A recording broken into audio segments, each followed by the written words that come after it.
행복학교에서 수행 연습을 할 때 평소 제가 자주 하는 말을 알아차리는 연습을 해보았습니다.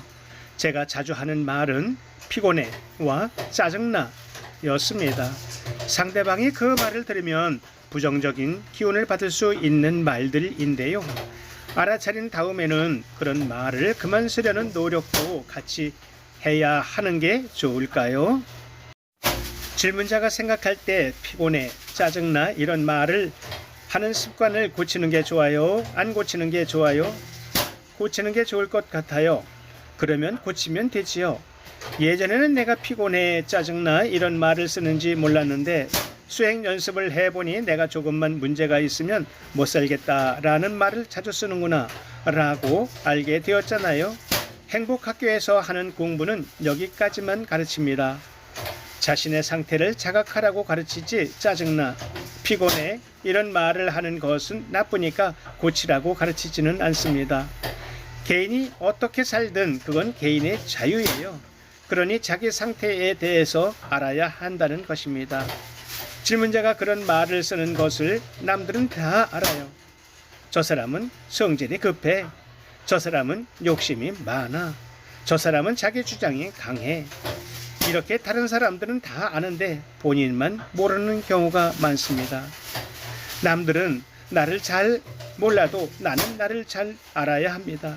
다른 사람들은 나를 친절한 사람이라고 말해도 나는 내 안에 짜증나는 마음이 있다는 걸 알아야 해요.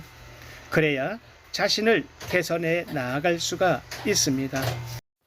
그러나 지나가는 사람도 다 아는 사실을 자기만 모르고 있는 사람이 있습니다. 그런 사람은 상대가 지적을 해줘도 내가 언제 화를 냈어? 내가 언제 주장했어? 너는 주장 안 해? 이런 식으로 대응을 하기 때문에 자기 변화가 없습니다. 행복학교에서 배우는 공부는 우선 나를 알자는 것입니다. 내가 행동하는 습관, 말하는 습관, 내 마음에서 일어나는 느낌과 감정들을 알자는 거예요. 내가 어떤 말을 할 때 어떤 감정이 일어났는지 본인도 잘 모르는 경우가 대부분입니다.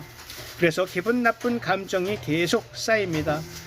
참는 줄도 모르고 참고 있는 거예요.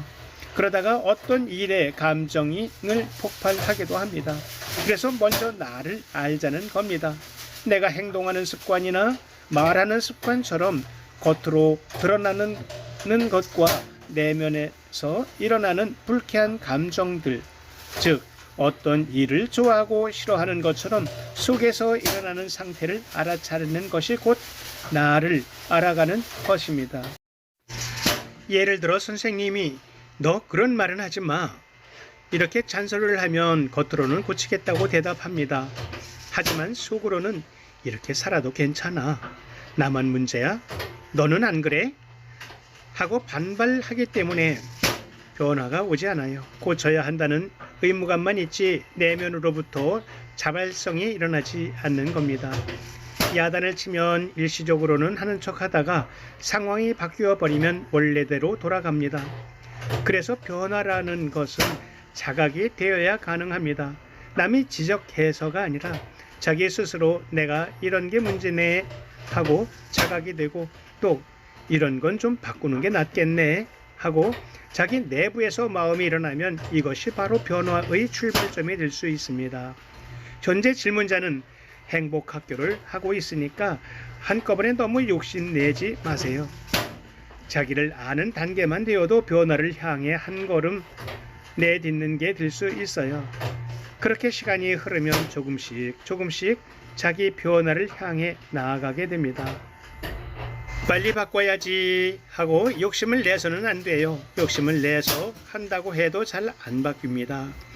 잘 안 바뀌면 안 바뀌는 자신에게 또 실망을 하게 됩니다. 나는 안 돼. 에이, 생긴 대로 살지. 꼭 바꿔야 하나? 하면서 포기를 하게 됩니다. 그래서 너무 욕심을 내지 말라는 거예요. 지금은 그저 이런 게 있구나 하고 천천히 해나가면 됩니다. 아는 것만 해도 큰 소득이잖아요. 지금까지도 이렇게 살았는데 당장 안 바꾼다고 못 살 건 아니잖아요. 수행도 욕심을 내서 하면 안 돼요. 우선은 알아차리는 것이 필요해요. 즉 나를 아는 게 가장 중요합니다. 변화는 그 다음 단계예요. 나를 알되 조금 더 자세히 알아야 해요. 말과 같이 드러나 있는 것은 남들도 다 알아요. 겉으로 드러나지 않는 것을 알아야 합니다. 마음을 잘 살펴서 겉으로 드러나기 전에 감정을 알아차려야 해요. 이런 말을 들으니 내가 기분이 나쁘네. 저런 말을 들으니 내가 기분이 좋네. 이렇게 감정이 드러나기 전에 알아차리는 것이 마음 알아차리기입니다. 동작을 알아차리거나 말을 알아차리는 것에서 더 나아가 마음 알아차리기를 하고 그것을 도반들에게 내어놓는 연습을 하는 것이 행복학교에서 하는 마음 나누기 프로그램이에요. 그런데 마음을 내어놓는다고 하면 보통은 내가 너 때문에 기분이 나빴어 라고 말합니다. 이 말은 마음을 내놓는 것이긴 하지만 결국 상대방을 탓하는 겁니다. 그래서 결국 상대방과 싸우게 됩니다. 도반들끼리의 나누기는 이와는 달라야 합니다. 예를 들어 그 말을 듣고 저는 기분이 나빴습니다 하고 말하는 거죠. 이것은 상대방을 탓하는 게 아니라 내 기분이 이렇다라고 자각하는 것을 드러내놓는 겁니다. 이것이 바로 나를 알아가는 과정이에요.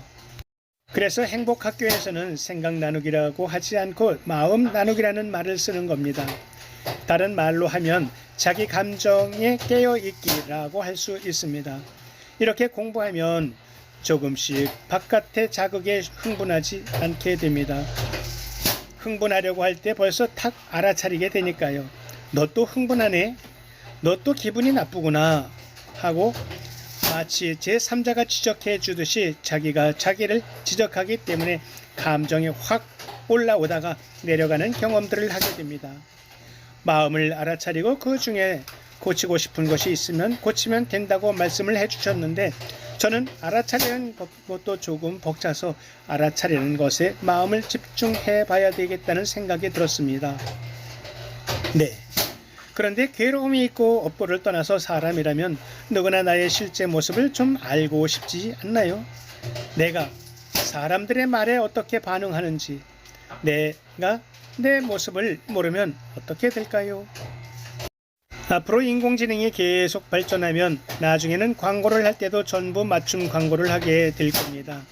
이 사람은 뭘 좋아하고 저 사람은 뭘 싫어하는지 저 사람한테는 어떻게 해야 되는지 이런 걸 전부 데이터화해서 여러분들에게 맞춤 광고를 딱 때리면 나에게 필요 없는 물건도 사게 되는 겁니다.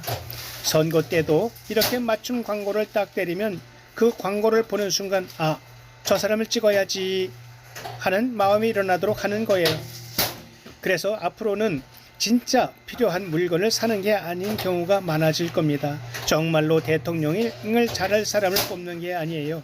빅데이터를 가진 사람이 각 개인별로 맞춤 광고를 해서 결과를 좌지우지할 겁니다.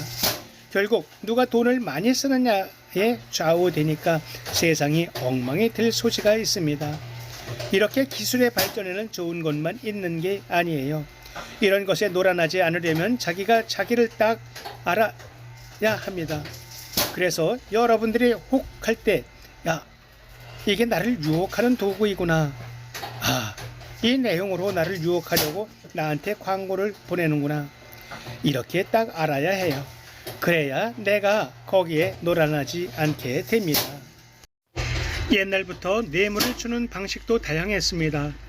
두려움이 많은 사람에게는 협박하고 욕망이 많은 사람에게는 재물을 주고 성적인 문제에 관심이 많은 사람에게는 미인계를 쓰고 이렇게 해서 다 구워 삶았습니다.